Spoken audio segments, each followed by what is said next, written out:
Est-ce qu'il faut faire partie des meilleurs de sa promo pour, intégrer, une thèse? Le sujet, c'est un pansement intelligent connecté et donc le but, c'est de suivre l'évolution d'une plaie. Pour l'instant, toute la partie, expérimentale, ça se passe, comment? Enfin, concrètement, sur quel type de peau tu testes ça? Et le but, c'est de faciliter la vie à tout le monde et de faire le moins d'erreurs possible et de permettre au plus de monde, d'accéder à la santé et d'être moins malade, de vivre plus longtemps. On imagine souvent que c'est un métier, relativement solitaire. Est-ce que tu peux nous parler un peu des parties prenantes qui t'entourent, qui t'encadrent, pendant cette thèse? Si tu devais donner, un ou plusieurs conseils à une ou un étudiant, qui voudrait se lancer dans une thèse, dans la recherche, ce serait quoi?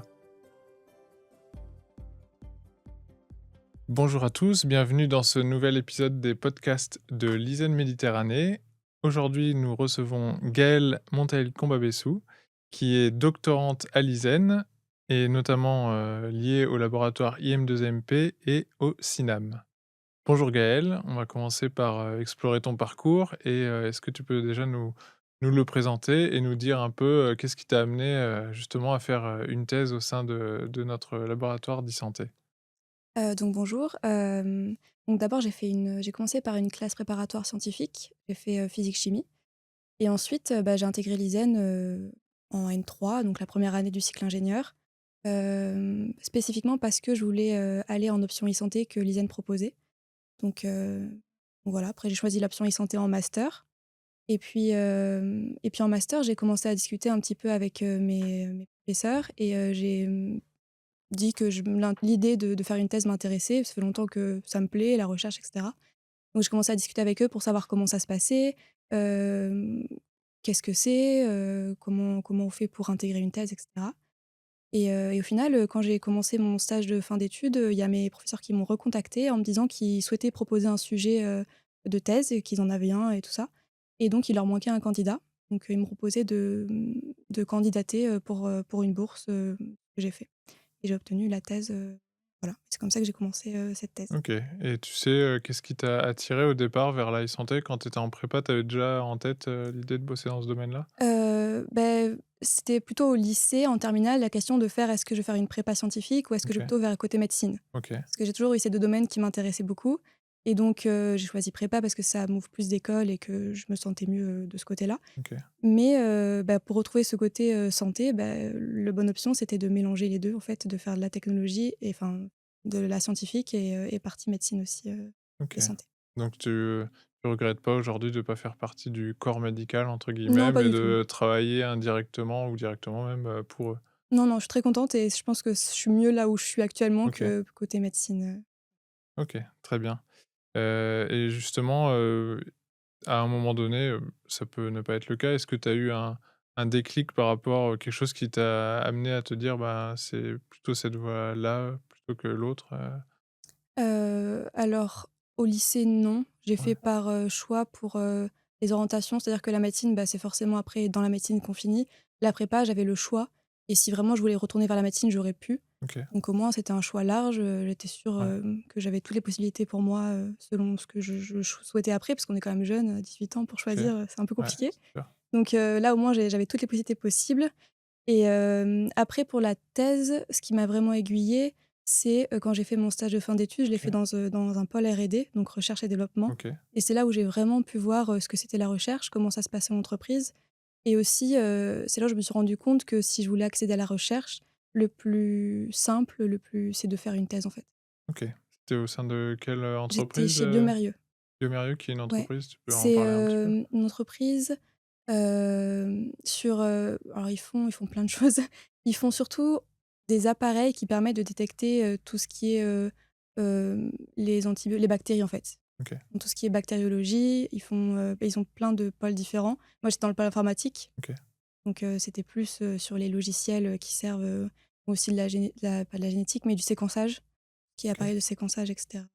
Donc c'est vraiment, tous leurs appareils, ils vont dans les laboratoires des hôpitaux pour analyser les résultats des patients, les tests sanguins et cetera. OK, C'est vraiment ça qui ça marche. Faut savoir que géographiquement, tu viens pas forcément de Toulon au départ. non. Le fait de partir de ton département, d'origine, ça a été, quelque chose de difficile ou pas forcément? Non, pas du tout, ça me permet de voir d'autres choses, de savoir, ce que je veux faire aussi, ce que j'aime pas, je trouve que c'est bien de bouger quand on est jeune parce qu'on a l'occasion de le faire avec les études facilement et puis c'est le moment quoi de découvrir un peu, ce qu'il y a autour de chez nous. OK, très bien. Si on revient un peu sur l'aspect, thèse et doctorat, est-ce que, c'est une question qu'on peut se poser, est-ce qu'il faut faire partie des meilleurs de sa promo pour, intégrer, une thèse? Pas forcément? Non, pas forcément, la thèse, c'est vraiment sur la motivation et OK, l'envie d'en faire une, qui vraiment être curieux, avoir envie de faire une thèse. Il faut bien sûr, il faut aimer travailler un minimum, sinon ça passera ouais. pas, mais c'est surtout, sur la motivation que ça va se jouer, et il faut faire attention aussi au choix du sujet. S'il y a un sujet qui nous intéresse pas forcément, bosser pendant 3 ans dessus, Mmh mh. ça peut être un peu long, OK et ce sujet justement, tu l'as coécrit avec, les personnes, des laboratoires ou tu es arrivé aussi avec, une partie de Dans mon cas, c'était un sujet que mes professeurs avaient, trouvé. OK, Ils avaient travaillé dessus, ils avaient proposé le sujet et en fait, comment ça s'est passé, c'est que pour avoir la bourse, il fallait proposer un sujet et un candidat. Donc le sujet était déjà formé. Après moi, j'ai travaillé dessus, pour essayer de trouver, des solutions et pour que la présentation que je devais faire devant les écoles doctorales, elle soit, bien et correcte. OK, Mais non, le sujet était déjà fait et après ils m'ont proposé si ça m'intéressait ou pas, OK, ça marche. Donc tu as été diplômé de l'ISEN Méditerranée en tant qu'ingénieur il y a 1 an et demi à peu près. Est-ce que tu peux nous dire un peu, ça a été quoi le principal changement entre, ta vie d'élève ingénieur à la vie de thésarde ou de doctorante? Je dirais que c'est, la pas forcément les méthodes de travail, mais c'est-à-dire que, quand on est étudiante, ingénieure, les projets qu'on nous propose, c'est des projets bien définis, ils sont cadrés, on a une attente particulière à faire, enfin, il y a quelque chose de très concret, quoi. Pour la thèse, on a un but, Mmh, mais après tout le reste, c'est indéfini. C'est-à-dire ouais, que on va commencer les étapes qu'on va faire pendant la thèse, elles vont se déterminer au fur et à mesure des résultats qu'on va obtenir. Il OK, faut réfléchir à comment on va les faire. Des fois, ça va pas forcément aller dans le sens auquel on s'attend. Donc c'est vraiment ça qui est très ouais. différent, c'est arriver à gérer cette manière de travailler, en fait, Tu dois te créer un cadre, que ouais, tu as pas forcément au exactement. départ, quoi. Et on est très indépendant. Bah, même si on a un encadrement avec, mes Ouais. directeurs de thèse et tout ça, j'ai des encadrants et tout, mais il y a quand même ce côté où, beh, on fait de la recherche et on est tout seul sur notre projet, Mmh, et donc il faut le mener, il faut réfléchir et il y a pas quelqu'un qui va nous dire: «Il faut faire ça pour arriver à ça», ouais. quoi. Parce que tu as C'est un vraiment, point de départ, heu, finalement et un point d'arrivée 3 ans plus tard. Mais entre oui. les 2, tu as des étapes? Ça se passe comment, Alors au niveau déjà, de la tous les progression? ans, il y a un comité de suivi de thèse. OK, Donc c'est, des personnes extérieures à ma thèse qui, c'est un jury en fait. Donc OK, je passe devant le jury et je présente et donc je passe devant le jury et ils doivent valider ou non, mon année. S'ils valident pas, bah, la thèse, elle s'arrête. Sinon, elle continue ou elle peut continuer aussi sous réserve OK, de de changement, différentes, ouais, OK, exactement. Et c'est aussi, un regard pour regarder si l'encadrement est bien fait autour de la thèse, OK, si tout se passe bien. Et c'est un peu tout, c'est pour la recherche et pour aussi la personne en elle-même. OK et justement, bah, peut-être que du coup cette question elle est un peu obsolète. S'il y a pas est-ce qu'il y a finalement une journée type en tant que doctorante ou est-ce que justement c'est assez, disparate, d'une journée à l'autre? Du coup, c'est très Ouais, disparate. C'est-à-dire qu'on a des périodes où ça va être beaucoup bibliographie, surtout au début. C'est-à-dire, délimiter le sujet, comprendre quelles sont les technologies qui existent, comment est-ce qu'on va mettre en place notre solution et cetera. Après, il y a des parties expérimentales, donc on va faire tous les tests, tous les mesures toutes les mesures, bah, les analyses des résultats expérimentaux, de temps, enfin, c'est très complet. Il y a la partie aussi, hem, communication scientifique, OK, avec tous les articles, ouais, les présentations, qu'on a pour faire des posters avec les différents laboratoires, on a la manuscrit de thèse à rendre à la fin, OK, ça. Puis il y a aussi, moi j'ai eu la chance de faire des cours à l'ISEN du coup OK, et donc c'est aussi cette partie enseignement qui peut être, qui est intéressant, donc ça fait vraiment quelque chose de très varié, très OK complet. et dans toutes ces actions que tu es amené à effectuer, il y a quelque chose, qui te passionne plus qu'une autre, ou pas forcément? Heu, Bah, forcément les expérimentations, c'est le plus OK, intéressant parce que c'est le plus concret. ouais, Ce que j'aime le moins, c'est la bibliographie parce que c'est très OK, long de lire des articles. ouais, faire l'état de l'art de Ouais, ce qui c'est existe, super long. Ouais, ouais, c'est très, très long, mais ça prend du temps, c'est compliqué de se souvenir sur 3 ans. Il faut se rappeler ce qu'on ouais, a lu au début, faut les réutiliser, puis il y en a d'autres qui vont apparaître. Mais tout est intéressant et justement, des fois, l'expérimentation, ça peut être un peu, trop parce que c'est très demandant. Il faut tout le temps être, hem, concentré pour pouvoir faire les choses correctement, pas pouvoir avoir à recommencer après. Et par contre, après, les phases de bibliographie, c'est un petit peu plus calme, c'est différent, quoi. Donc OK. le mieux, c'est de tout combiner en même temps pour avoir quelque chose enfin, un programme, cool, quoi, pas trop, fatigant non, mais pas trop, OK. Essayer de je sais pas trop. diversifier un peu Ouais, pour, exactement. pas être dans la même tâche, toute la Ouais, journée pas ou trop tout pendant toute répétitif, la semaine. changer. Ouais, OK. exactement. Si on revient, sur ta thèse, elle porte sur, un dispositif connecté, qui est, heu, dont le but est de suivre, l'évolution d'une plaie, je crois, Mmh. chez les patients. Est-ce que tu peux nous en dire plus? Nous expliquer un Oui, peu donc le sujet de ta thèse? le sujet, c'est un pansement intelligent connecté, et donc le but, c'est comme tu l'as dit, c'est de suivre l'évolution d'une plaie. Donc dans le temps, les, les plaies, ciblées, c'est plus les plaies chroniques ou complexes, donc OK, c'est-à-dire les plaies, qui vont mettre du temps à se guérir, à se soigner, OK, et complexes, c'est souvent parce qu'on ne peut pas les traiter facilement. Soit parce OK, qu'elles sont dans une zone particulière, OK, soit parce que, enfin, c'est difficile d'accès ou très profondes et cetera, les choses comme ça. OK, Donc c'est surtout ce type de plaies-là. Et donc après, donc le suivi de plaies va se faire avec différents types de capteurs. Moi, la mmh, le suivi principal va se faire grâce à la spectroscopie d'impédance. OK, Donc c'est, l'analyse de la plaie. On va voir comment la plaie réagit, quand on lui impose un courant électrique, OK, très faible. OK, On fait ça. Après, on peut ajouter différents capteurs comme des capteurs de température, oxygénation des tissus, hem, pH, des capteurs classiques qu'on utilise en santé. OK, Et après, il y a une deuxième partie aussi dans la thèse qui est sur, la surface du pansement en elle-même, donc la partie qui va être, collée sur la plaie directement. Donc cette surface-là, elle sera électroactivable, heu, OK. C'est-à-dire? avec une stimulation, c'est-à-dire qu'on lui applique un potentiel électrique, en fait. OK, Donc on lui applique un potentiel électrique, elle s'active, elle est composée de molécules avec des fonctions chimiques particulières et ces molécules, elles vont pouvoir agir contre l'infection s'il y a une infection. OK, Donc l'impédance et les capteurs servent à mesurer la plaie, voir l'état dans lequel elle est. Ensuite, si on détermine qu'il y a une infection ou quoi que ce soit, pose problème, hop, on peut agir en activant la surface et OK. ça agira contre l'infection. Donc c'est à la fois de la détection et du traitement, Exactement. conjugué et du C'est coup diagnostic et traitement, de la plaie. OK et au niveau de la taille du dispositif, j'imagine que la difficulté, c'est d'essayer de miniaturiser ça pour pas avoir, quelque chose de Alors ça va, surtout que enfin ça peut aller, c'est pas faut mutualiser bien sûr, mais maintenant avec, l'électronique qu'on a aujourd'hui, c'est pas non plus, OK, insurmontable. Hem, Après, ce qui pose problème, c'est il faut des pansements de différentes tailles OK. parce que les Ouais, blessures sont pas forcément de toute la ouais. même taille. Donc il faudra adapter ce type-là, quoi. Il faudra des pansements qui soient pour les petites blessures, comme les escarres ou des pansements un peu plus gros, OK.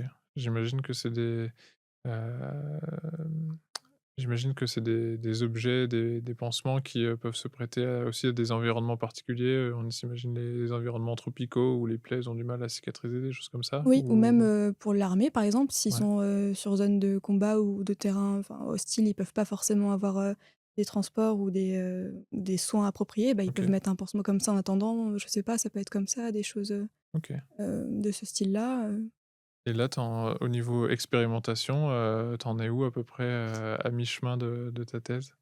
Alors j'ai fait le dispositif de mesure de la spectroscopie d'impédance embarquée, OK, donc ça, c'est en train d'être validé.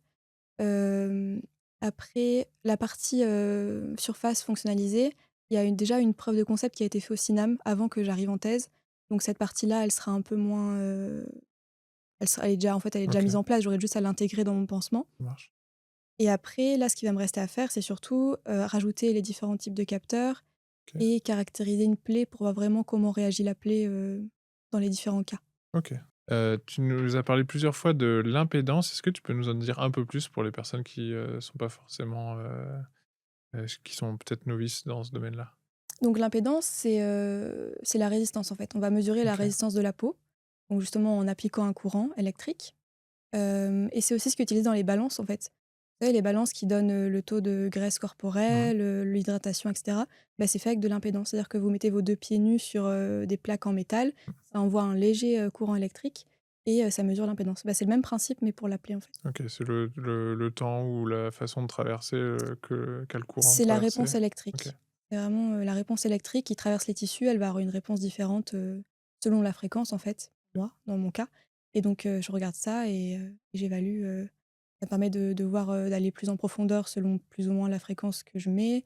Ça me permet, de voir si c'est plus ou moins, hydraté et donc par exemple, dans le cas de l'infection, on va avoir beaucoup de fluide, dans la plaie OK, et donc l'impédance va être très faible parce que le courant, il va passer mieux, en fait. OK. Donc la résistance est plus faible. Donc ça, c'est le principal, critère d'observation dans ton pansement et Oui, après tu en as d'autres qui c'est viennent la partie se ouais, s'ajouter, exactement. mais ça, c'est vraiment le corps du Oui, c'est la partie un peu innovation parce qu'il y a plein d'entreprises qui essaient de développer des pansements de ce style-là OK, et donc la partie innovation dans la thèse, c'est d'utiliser l'impédance-métrie. OK, ça marche. Tu parlais d'entreprises qui développent d'autres types de pansements, qui se rapprochent un peu de cette idée-là. Comment ça se passe justement la partie, là tu travailles pour des laboratoires, publics en Oui. soi. Comment ça se passe la partie, finalement, concurrence vis-à-vis d'un industriel qui bosse dans ce domaine-là? Est-ce que tu vas regarder, ce qui est fait, dans la partie, industrielle, est-ce que voilà, il y a une relation un peu d'espionnage industriel entre les uns et les autres, Bah, alors espionnage non, parce que je peux pas aller chez eux, regarder ce qu'ils Ouais, font en détail, mais par contre, la bibliographie, c'est ça typiquement, c'est regarder ce qu'ils ont publié. Alors dans les publications, ils mettent pas tous les détails parce que sinon c'est trop ouais, facile, mais il faut regarder, faut se tenir à jour, il faut rechercher qu'est-ce qui se fait, qu'est-ce qui sort en ce moment. C'est tout le travail de bibliographie, de cette partie-là. Mais après moi, ma thèse, elle est pas vraiment impactée parce que j'ai une bourse pour 3 ans. OK, Le but, c'est que j'avance le plus ouais, possible pour avoir un prototype final à la fin des 3 ans. ouais. Mais après, il faut que je continue, quoi. Je reviens un peu sur la vie de chercheur parce que finalement, bah, tu pas encore tu pas ton doctorat encore en poche, mais finalement tu es une chercheuse. Est-ce que, on imagine souvent que c'est, quelque chose un métier, relativement solitaire. Est-ce que tu peux nous parler un peu des parties prenantes qui t'entourent, qui t'encadrent, pendant cette thèse? Alors c'est majoritairement des enseignants-chercheurs, bah, c'est que ça, en fait, OK, c'est que des enseignants-chercheurs. Comme je suis dans un laboratoire dans des laboratoires publics, bah, forcément, c'est que des enseignants-chercheurs, qui m'encadrent et je suis pas reliée à une entreprise ou quoi que ce OK, soit. et t'as Mmh, pas de relation avec, on pourrait l'imaginer avec du personnel médical ou des personnes qui travaillent dans le domaine du médical, je sais pas, des hôpitaux, des médecins pour justement t'apporter, des tips, des connaissances, des besoins, particuliers? alors je crois que le sujet a été mis en place avec, enfin, en parlant avec des médecins pour OK, mes enseignants, mais après moi, si j'ai besoin, je peux aller discuter avec eux, il y a pas de souci. Même OK, ensuite, avec l'ISAN, avec le laboratoire e-santé, ils ont des liens avec ouais, l'hôpital de Toulon, donc c'est assez facile. Mais officiellement, non, il y a pas de partenariat OK, pour l'instant. Après, il en faudra peut-être s'il y a des essais ouais, cliniques à faire, ouais, forcément, mais pour l'instant, c'est OK. pas le cas. Pour l'instant, toute la partie, expérimentale, ça se passe, comment? Enfin, concrètement, sur quel type de peau tu testes ça, Sur moi. OK, Je teste tout sur ma peau. OK, Après, j'ai testé avec différents, j'ai testé sur la peau de poulet aussi, OK, la peau de porc pour faire les plaies parce que je peux pas faire sur moi la plaie. Donc voilà et j'ai aussi, fait sur un fantôme, donc c'est, OK, une fausse peau en fait. C'est on OK, fabrique moi je l'ai fait avec, du gel par exemple, mais enfin OK. c'est une Ça ça reproduit les exactement, caractéristiques de la de la peau, peau. Ouais, OK, exactement. Comme ça on peut je peux justement faire des mesures d'impédance dessus et regarder comment ça réagit, sur une plaie. OK, Je ne peux pas faire, tant que j'ai pas d'essai clinique quoi, mais il faut une OK. étape avant quand même. Et la partie essai clinique justement, c'est quelque chose qui, se réalise quand le dispositif il est abouti, j'imagine? Ouais. Ça se passe comment exactement? C'est des demandes un peu, auprès des hôpitaux pour pouvoir tester, ce type de dispositif? Oui, oui, c'est des demandes enfin, c'est des accords avec les hôpitaux et c'est vraiment que le prototype est abouti, OK, c'est la phase finale, vraiment, c'est la phase, avant la commercialisation OK, et je pense même, alors je dis pas des bêtises, mais il faut certaines autorisations.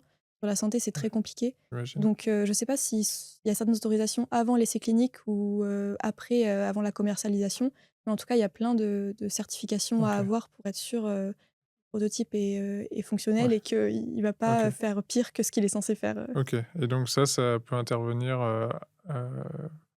d'ici la fin de ta thèse ou après selon ton avancement, en Ça fait? dépend de mon avancement, OK, mais là, c'est quand même enfin, s'il y a des demandes à faire au niveau de l'Europe et tout, ça risque d'être quand même compliqué, sur les 1 an et demi qui me restent. OK. Et justement, c'est quoi la suite, d'ici 1 an et demi, tu termines.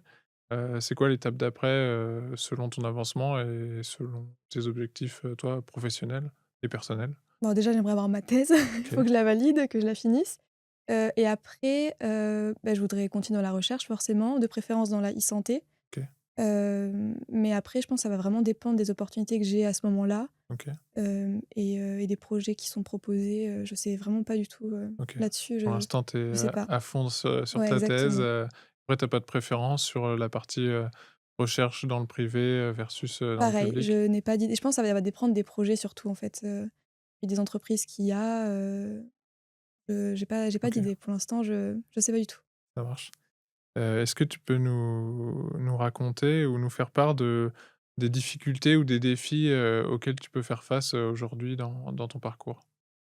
Alors, moi, le plus dur, c'est quand on est en phase d'expérimentation et que ça fonctionne pas correctement. OK, Ça m'est arrivé au début, c'est que j'ai voulu commencer un prototype, pour l'impédance. ouais, Je savais ce qu'il fallait que j'obtienne, mais ça marchait pas forcément comme je le voulais et c'est dur de réussir à trouver pourquoi ça ne fonctionne pas et surtout de se dire, enfin, on a l'impression de pas avancer, en fait. OK, De se dire: «Non, j'avance quand même, il faut quand même continuer, il faut tester», donc voilà, il y a cette période-là qui a été un peu compliquée au moment où je n'arrivais pas à trouver. Après ça s'est débloqué et OK, c'est parti, mais il y a ce moment-là qui est un peu OK. compliqué. Tu dois réitérer des tests, Il y a plein de réitérer, tests, OK, comprendre pourquoi. Des fois, c'est juste, un peu nul, OK, qui composant qui fonctionne pas ou mais OK. faut persévérer quoi, Et dans ce cadre-là, les enseignants-chercheurs qui travaillent avec toi, ils sont là justement pour débloquer certaines situations? Ça se ouais. passe comment un peu la relation avec eux qui étaient en fait tes professeurs, tes enseignants quand tu étais, étudiante, ingénieure? Comment ça se passe la relation avec eux? Bah, ils sont, oui, justement là pour justement m'aider quand il y a des blocages, des problèmes, pour aussi m'aiguiller. Des fois, j'ai pas toutes les clés, eux, ils ont beaucoup plus d'expérience donc ils sont là pour, me dire, «Faut plutôt que tu ailles dans cette direction-là» ou «Tu peux essayer ça, ce sera peut-être bien» ou «Non, fais pas ça, ça marchera pas» ou enfin, vraiment un travail d'accompagnement, quoi. Ils sont vraiment là pour me débloquer quand j'ai besoin et après on a des réunions, programmées, toutes les 2 semaines pour faire des points réguliers et après j'y vais quand j'ai besoin réellement, de leur expertise. Et à l'ISEN, Méditerranée, pendant ces podcasts, on va explorer, les différents domaines de recherche, de la partie, pour la partie recherche et développement. Il y a une partie e-santé, mais il y a toute une partie autre, système embarqué, smart energy, enfin, tout plein de domaines qu'on va explorer. Est-ce qu'il y a d'autres domaines, vers lesquels tu vas justement pour, t'aider dans ta thèse ou est-ce que ça reste, «cantonné» entre guillemets à la e-santé? Bah, le truc de l'e-santé, c'est que ça rassemble pratiquement enfin beaucoup d'options qu'il y a dans l'ISEN.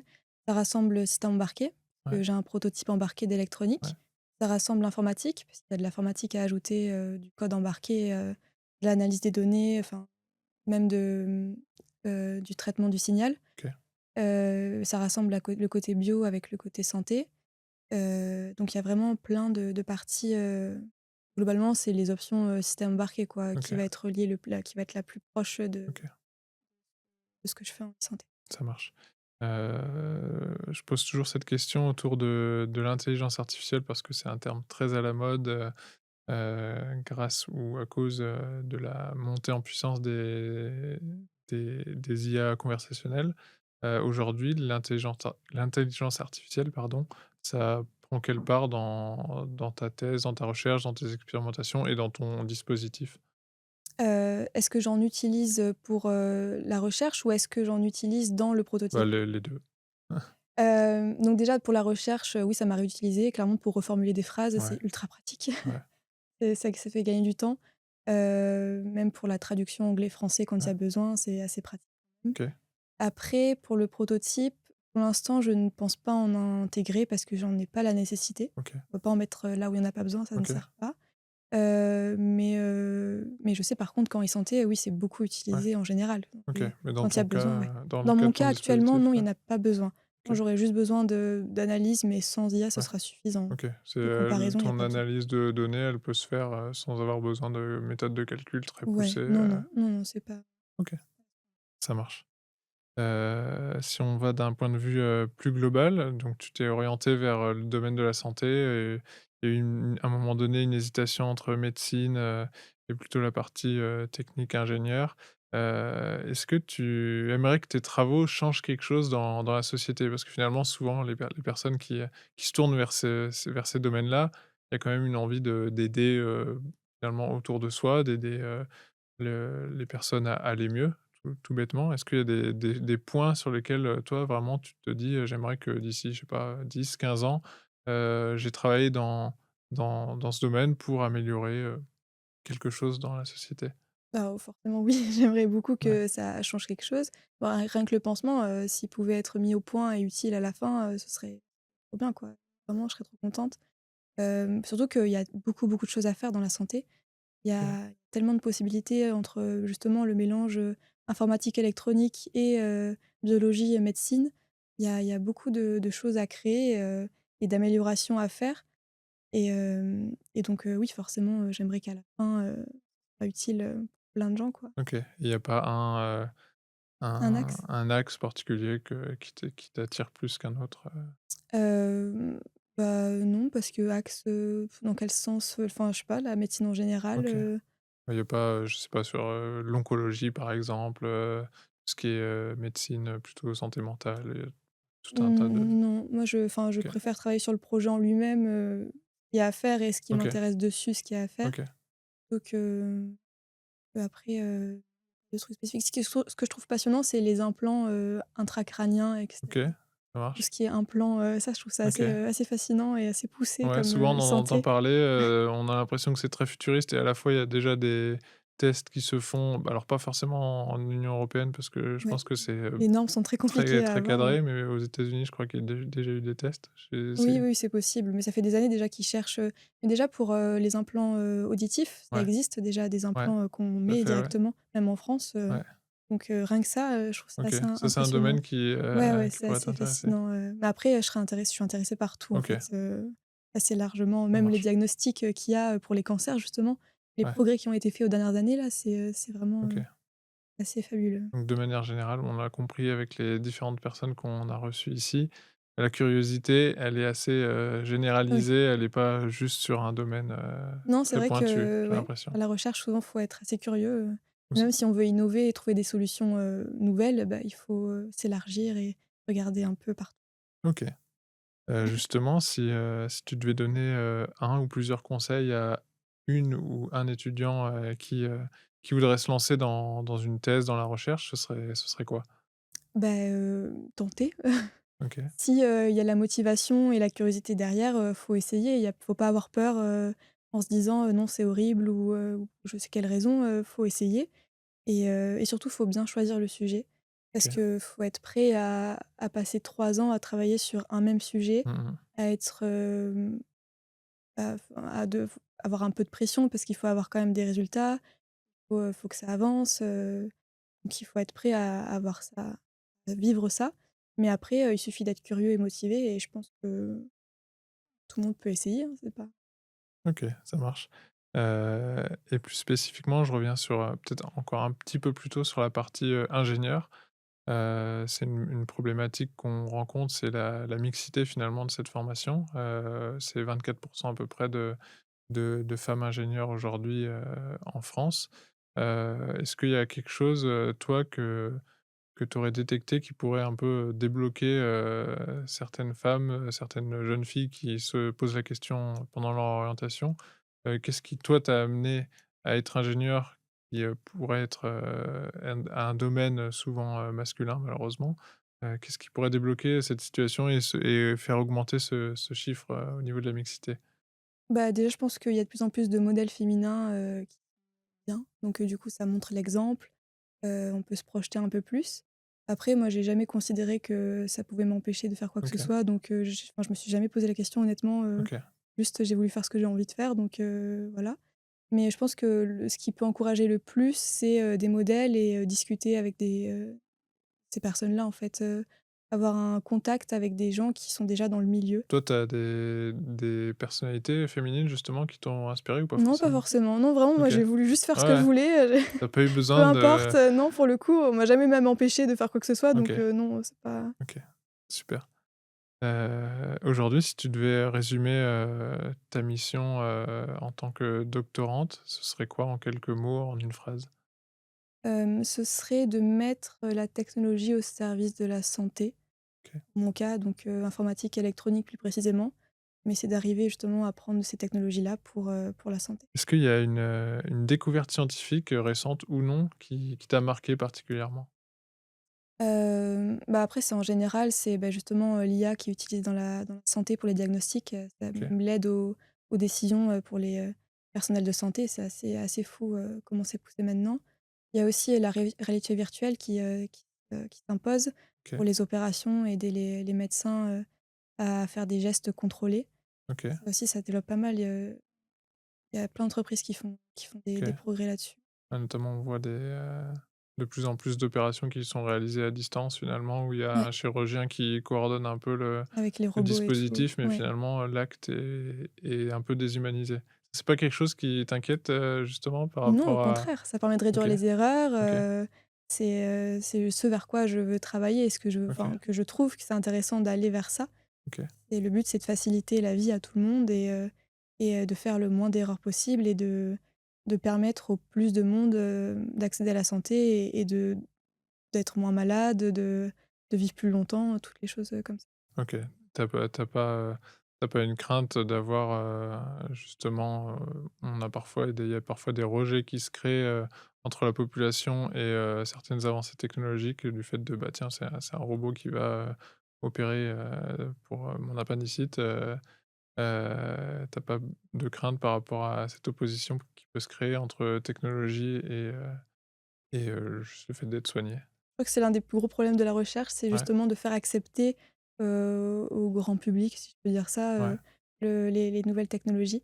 Parce que, bah, c'est, quand on connaît pas forcément, on peut être un peu, avoir un peu d'appréhension. ouais, Mais, je pense que ça, c'est ce qu'il faut c'est un point sur lequel il faudrait travailler, c'est arriver à communiquer les choses simplement et que ce soit accessible à tout le monde pour éviter qu'on ait ce fossé-là entre, les chercheurs qui développent des choses et le grand public qui ne comprend pas, ni à quoi ça sert, ni, si c'est dangereux ou pas, quoi. OK, Mais je pense que quand on fait de la recherche, on n'a pas cette appréhension-là parce qu'on sait, comment ça se passe ouais, et on sait que les choses sont quand même testées, même surtout en France, correctement pour que ça fonctionne et que c'est juste pour améliorer les choses, pas pour les rendre pas pour les aggraver. OK et justement, bah, tu anticipé un peu ma question, suivante, c'est, comment est-ce que, le milieu de la recherche pourrait se rendre plus compréhensible du grand public? Aujourd'hui, c'est vrai que c'est un milieu qui est assez, pas mystérieux, mais, qui se cantonne à vraiment un milieu assez restreint. Comment est-ce qu'on pourrait, justement, le rendre plus accessible, au grand public? Bah, 1 chose, c'est la vulgarisation. OK, Peut-être, que les chercheurs, passent plus de temps à expliquer, à montrer aussi qu'il y a pas juste les résultats qui comptent, mais il y a tout le chemin. Parce que des fois, on peut se dire: «Oui, ils font de la recherche, mais ils trouvent jamais» ou moi j'ai entendu ça souvent. ouais, ouais, non, c'est sûr. Mais c'est pas le cas, c'est juste qu'on évolue, on il y a tout le chemin à faire. Même les résultats, les échecs, ils sont importants et je pense que montrer ça, ce serait quand même peut-être plus utile. Ça permet aussi de faire comprendre aux gens pourquoi on arrive à ce résultat-là, pourquoi ça coûte aussi cher la recherche, pourquoi elle est importante, OK, toutes ces choses-là. Vraiment avoir une démarche pédagogique, explicative, OK, et un peu plus proche, que les chercheurs, ils sont dans leur coin, ils font leurs ouais, publications et ils cherchent pas forcément à essayer de rentrer en contact, sur des choses un peu plus, faciles à aborder. OK. Donc la vulgarisation et peut-être une médiatisation un peu plus importante de certains travaux de recherche, que ce soit quand ce sont des réussites ou des échecs, parce que finalement ça fait partie du travail de chercheur d'essayer finalement. Mmh. Et justement par rapport à ça, heu, toi, est-ce que tu as déjà, eu envie de partager, d'une manière ou d'une autre tes travaux de recherche, soit, via des réseaux sociaux, via d'autres médias, est-ce que c'est quelque chose auquel tu as déjà pensé? Bah, il y a les journées des écoles doctorales. OK, Donc là, c'est, tous les doctorants, de l'école dont on fait partie OK, qui doivent présenter, ses travaux de recherche en faisant OK, des posters, des choses comme ça. Mais OK. c'est quand même très orienté recherche parce qu'on Ouais, est tous entre nous, ouais, c'est vous pas restez public, OK, après, bah, ici, le voilà, podcast. c'est un bon Mais exemple. voilà, c'est tout. Après, non, il y a pas de si, j'ai écrit aussi un article pour, OK, AI Contact. OK, ouais, qui est la Voilà, newsletter, des ingénieurs ISEN, voilà. Donc ça aussi, c'est une manière, OK. de de pu De montrer ce que ouais, tu fais, exactement, de de communiquer. démocratiser un Mmh. peu, aussi la connaissance. Ah, c'est vrai que c'est un peu La difficulté qu'on a, moi-même en n'étant pas issu du monde de l'ingénierie et du monde de la recherche encore moins, c'est le côté, vulgarisation. Il y a assez peu de vulgarisateurs et c'est pas forcément, des profils très techniques qui vont, vulgariser des connaissances. Du coup, c'est vrai que crée une, ça crée une, certaine distance et justement si tu pouvais inviter, alors je vais un peu élargir ma question, d'habitude c'est si tu pouvais inviter, un chercheur ou une chercheuse, sur ce podcast, qui serait cette personne? Mais on peut finalement sortir aussi du juste de la partie, recherche. Alors j'ai pas de nom particulier, OK. mais je pense justement ce serait quelqu'un qui serait capable de vulgariser, et de faire comprendre, la recherche, à tout le monde. Hem, Quelqu'un qui est capable de soulever de l'intérêt en fait pour la recherche. OK, ça marche. Bah, déjà tu nous as aidés, pendant ces minutes que tu nous as accordées, pour ce podcast, je te remercie. Est-ce que tu as un dernier mot peut-être à donner à nos auditeurs, et à nos, peut-être, visionneurs de la vidéo? Bah, déjà, si bah, justement pour s'informer sur la recherche, avec les outils qu'il y a aujourd'hui, c'est quand même très facile de comprendre les choses et surtout il faut pas hésiter à aller vers, les voies scientifiques pour OK. les études et cetera. À aller vers, les prépas, les écoles d'ingénieurs et surtout aller vers les doctorats, c'est possible et il y en a très peu en France, de personnes qui font leur doctorat, donc faut pas hésiter et il faut tenter. Merci d'avoir écouté cet épisode de podcast de l'ISAN Méditerranée. Si vous avez des questions, des commentaires, n'hésitez pas à nous les envoyer et je vous retrouve, bientôt pour un prochain épisode et d'ici là, restons curieux.